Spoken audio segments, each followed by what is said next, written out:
Have you ever found yourself leaving cabinet doors open around the kitchen? Or maybe you walked away from the stove only to realize later you never turned it off? These kinds of slips can feel frustrating and even scary. These oversights are common with ADHD, but even without ADHD, stress and distraction can create the same problem. You start something, but somehow the finishing part falls through the cracks. I'm Dr. Tracey Marks, a psychiatrist, and I make mental health education videos to help you strengthen your mind, fortify your brain, and build resilience.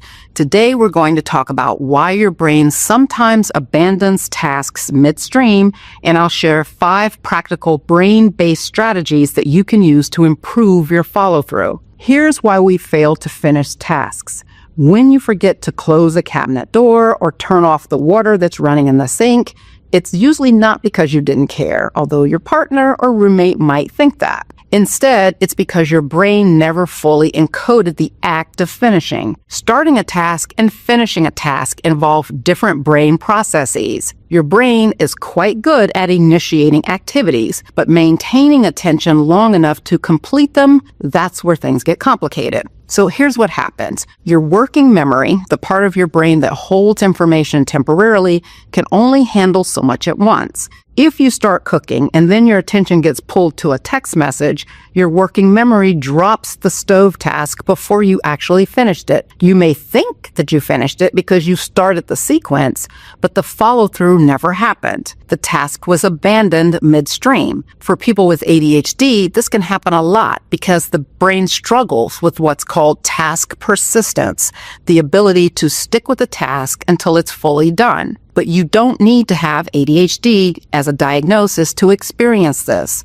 High stress, hormonal changes, or just living in our always-on multitasking culture can also cause these same lapses. Let's zoom in on the neuroscience. The prefrontal cortex, which is right behind your forehead, is like your project manager. It helps you focus, sequence steps, and even see tasks through. But when it gets overloaded, say by too many distractions, its ability to track where you are in the sequence breaks down. The basal ganglia, deep inside your brain, is like your autopilot system. It's excellent at helping you initiate routine actions like reaching for the stove knob or opening a cabinet. But autopilot isn't wired to guarantee that you'll finish the action. Without enough attention from your prefrontal cortex, the sequence gets cut short. So you may start to turn the knob, but because your mind has already jumped into something else, like checking your phone, you walk away without actually turning it all the way off. Your brain logs the start, but the completion never happens.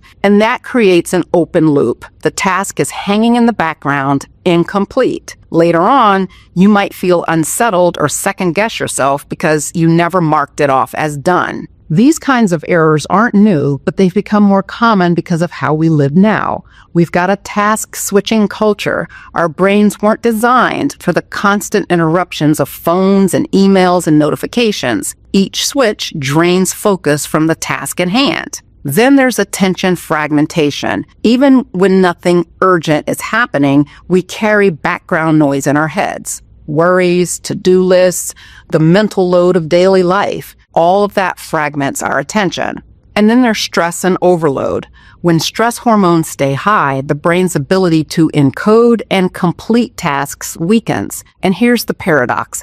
The more routine a task becomes, the less conscious attention you give it. You're not standing there focused on turning off the stove. You're already planning your next move. And that's exactly when the final step can get dropped. So how do you train your brain to actually finish what you start? The answer is giving your brain better instructions, layering cues and rituals that lock in the completion. So let's look at 5 strategies that are simple, practical, and rooted in how your brain works. Number 1 is anchor tasks to your senses. One way to improve follow-through is to narrate the action as you do it. So for example, as you turn off the stove, say out loud, "I am turning off the stove." Or when you close a cabinet, say, "I'm closing the cabinet." By speaking while your body is moving, you're engaging both sound and motion.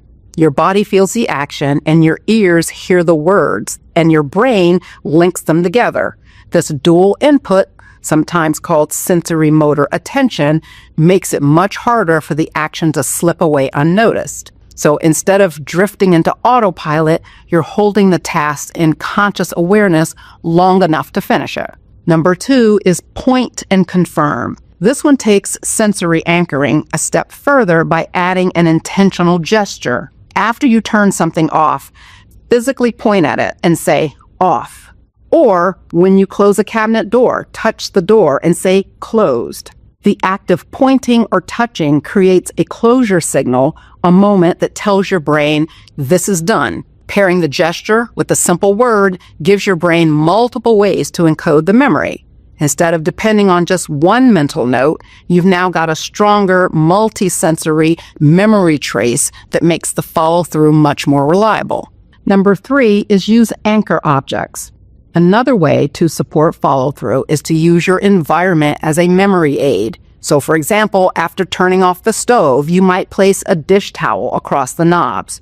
Or after locking the door, you could put a sticky note on the frame that you only remove once the lock is checked. These props work as visual anchors, physical cues that confirm that the task is complete. So instead of relying only on your working memory, you've externalized the reminder into your surroundings. For people who struggle with distractibility, especially ADHD brains, anchor objects reduce mental load and give you a visible receipt, if you will, that the job was finished. Number 4 is building a shutdown ritual. One of the most reliable ways to make sure that tasks are finished is to turn them into part of a fixed sequence. So, for example, every time before leaving the house, you might follow the same order. Keys, lights, stove, lock the door. When you repeat a routine in the same way, your brain's habit system, located in your basal ganglia, starts to automate the sequence for you. This means you don't have to rely as heavily on working memory or willpower to remember each step. Instead, the habit loop itself carries you through to completion. And over time, this kind of ritual turns follow-through into something that you do automatically, even when you're stressed or distracted. And number 5 is insert a pause buffer before leaving an area. Take just 10 seconds to stop and scan. For example, in the kitchen, look around. Are the cabinets shut? Is the stove off? Is the sink still running? That brief pause acts like a consolidation moment for your working memory. It interrupts the rush from one task to the next and gives your brain time to register what's been completed. Without that pause, your mind may jump ahead too quickly, leaving steps unfinished. But with a buffer, you create space for your brain to lock in the closure before you move on. Why do these work? They work because they reduce your reliance on working memory, which is short-lived and easily distracted. Instead, these actions recruit stronger encoding systems that hold on to the task more securely. Narration uses language. Gestures use motor and sensory networks. Anchor objects externalize memory into your environment. Shutdown rituals turn completion into a habit. And pause buffers give your brain time to register closure. And these don't just cover up distraction, they retrain your brain to complete the loop more consistently. So if you've been leaving cabinet doors open, forgetting to turn the stovetop off, dropping steps in the middle of tasks, it doesn't mean that you're careless or lazy. It means that your brain needs better instructions for finishing. Try layering 1 or 2 of these strategies into your day this week. You may be surprised by how much calmer you feel when you can trust your brain to follow through. And in our next video, we're shifting gears. We're looking at the imposter phenomenon, why your brain sometimes doubts your success even when you've earned it. If you found today's tips helpful, be sure to subscribe so that you don't miss the next one. Thanks for watching today. I'll see you next time.